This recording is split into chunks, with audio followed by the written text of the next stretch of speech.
Never. I just had to get one more in there. Asim I'm gonna butcher your last name, my guy. Asim Al-Benhadi, I believe. I feel there is an assumption the Bears defense will step in and dominate in 2024, and I am very worried that that is wrong if it isn't reinforced. The back end of the schedule was very favorable to the defense, but we really did get exposed in the Green Bay finale. Love looked like he was in a 7-on-7 with all the time in the world. As good as Sweat has been, I believe that the D-line has to be our priority at 9. I feel that a 3 technique would be far more complementary to our current players and collapse the pocket so that our edge can get home. I think Byron Murphy would be the correct pick there, even if we could probably get him at 12 or 13. There are some decent veterans still out there at edge. Well, you end up losing a big one today. Jadeveon Clowney signing a 2-year deal with the Carolina Panthers, 2 years, $24 million, $12 million a year. Would have been nice. We signed a running back. I'm not going to get into that debate with y'all again. But I don't think you're wrong, Seam. I think that your line of thinking is correct. But what I will say is I do believe that the Chicago Bears want to allow the development of the young guys that they have as far as 3 technique. Now, as far as edge guys, it's going to be tough. Like if Dallas Turner is there, and Dallas Turner may be there, it's going to be tough to say don't go get Dallas Turner. 9 is one of those picks that I am woefully open to moving to holding on to. Right? 9 is one of those picks that I'm like, whatever you do with it, trade back, hold on to it, because I feel like you're going to get a great player no matter what you do at that position. And here's the thing that I have said. Here's the thing that I talked about with, I don't know if I was doing this on a show or if I did this with Joel. Maybe I was talking with, no, I don't know when I talked about this. Oh, last night on the Black and Abdallah show. When I was filling in for Adam Abdallah, tune in on the podcast site on that on the ESPN 1000 tab. How good do you expect this team to be this season? How good do you expect this Bears team? How good do you think Ryan Poles believes Caleb Williams is? Because if he believes that Caleb Williams is a superstar in the making, which I think he does because of the infrastructure he's looking to put around him, if you believe that he is that good of a player, then you start using your draft capital next season to get players in this year's draft to help Caleb Williams in his rookie year. I know that sounds crazy. Oh, but what do you mean? When you start to feel like you have the right piece, though, as P Kid has said, you can say F them picks. Now, you can't do that with all of them picks.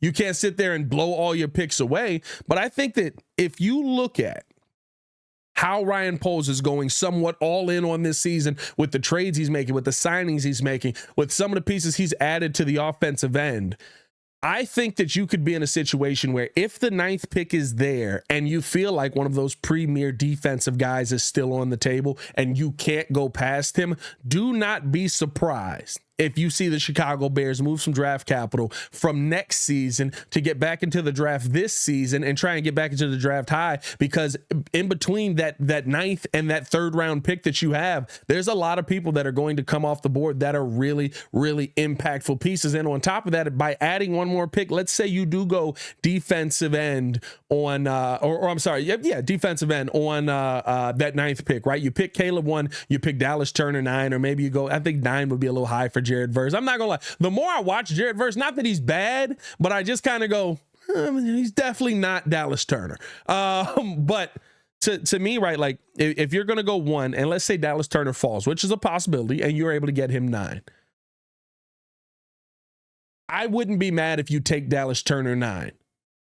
But then at that point, trading back into the 2nd round with some future capital from next season, if you had a package of that Panthers pick and maybe a 4th or something from next season as well to get back into the 2nd round this year, if that's where you want to go get either maybe Jackson Powers Johnson falls to the 2nd. I don't think that he will, but maybe if he does fall to the 2nd, you can address that there. Or maybe you go get the wide receiver out of FSU. Is it Keon Cole?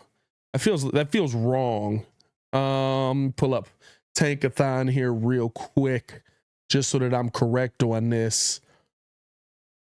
Where are we at? Keon Coleman. I was close. Keon Coleman. You go get him out of Florida State. I wouldn't be mad at that in the second round. Feel like that's a really good place to address that. If you can get a guy like a Cedric Van Pran in that third round, if you can get a guy like a Cedric, or where you're still addressing something on that offensive line, or maybe even a I don't know, Dominic Pooney out of Kansas is interesting, but I think that I'd want to go more with a Van Pran in that situation, because I think he'll still be available to you. You don't have to trade anymore. You don't have to add anything else. I would be in favor of that, because now you're talking about, you've addressed quarterback, you've addressed defensive end, you've addressed wide receiver. If you were able to trade back in and maybe go get a guy like a Keon Cole in that second round, and then, or I mean, even Lad McConkey out of Georgia, I wouldn't be mad at that either. Like, there's a couple of names on there that you feel in that second round are going to be impact pieces on the offensive side. You go get a center in the third round, and then with that fourth round pick, you do what you do. Now you've gotten 5 players out of this draft. I feel like you'd look at that and say this is a solid draft, because the problem with Van Pran in the third is he's got to develop. If that's the only piece you're getting, you're not really getting much use out of him this year. Not to say he can't start right away, but I don't want him to start right away. I want him to learn behind the other 2 guys that are currently ahead of him, in Coleman Shelton and Ryan Bates. So I think that that's the best case scenario for you in the draft. And you can't, we all think about, how are you going to make it happen this year? How are you going to do with the picks you have this year? How are you going to turn this year's picks into more picks this year? What if I turn next year's picks into more picks this year? That is something that I feel like we're not thinking highly enough about, because guess what? If you feel like this team is going to be great, you're not giving up your first round pick. You're not giving up your second round pick. You're giving up the Panthers' second round pick, right? You're not giving up your third, your fifth. There's still opportunity for you to have draft capital next season. You're just offsetting a little bit. And to me, I think that allows you to get back into this draft and get some of those players. If you come out of this draft with 5 players and you give up a future pick on this, I am not mad at all, because I believe that if you're going to go all in, let's not half, this. Let's go all in. And that's just my belief on it. Let me know how you guys feel in the comments below. Excellent. It wasn't even a question from Asim, but excellent setup for a question from Asim. I love how you asked that. I'm going to go over to the Twitter side now. Shout out to everybody on the Patreon who commented on this. This is something I kind of want to do once a week. I'm going to do this live more times than not. It just so happened that this ended up falling on a day where this week is crazy, bro. I got Bulls game today. I got Sox game tomorrow, going for opening day. I got, I'm going to be in the studio making music on Saturday with Dan Tanner. Shout out Dan Tanner, man. Like, there's so much happening this week. And so I just wanted to make sure that you guys were getting an episode. If you haven't done so, hit the like button, subscribe to the page, man. And if you haven't joined up on the Patreon side, please join up on the Patreon side. Tune in with us. I know that it sucks that the Daily Show is gone there, but all of you guys who support over there, the $5 that you guys give really goes a long way to making this show continue to be able to be great and to continue to withstand. Let's jump over to the Twitter side. Got some really interesting responses on the Twitter side as well. Want to get into this.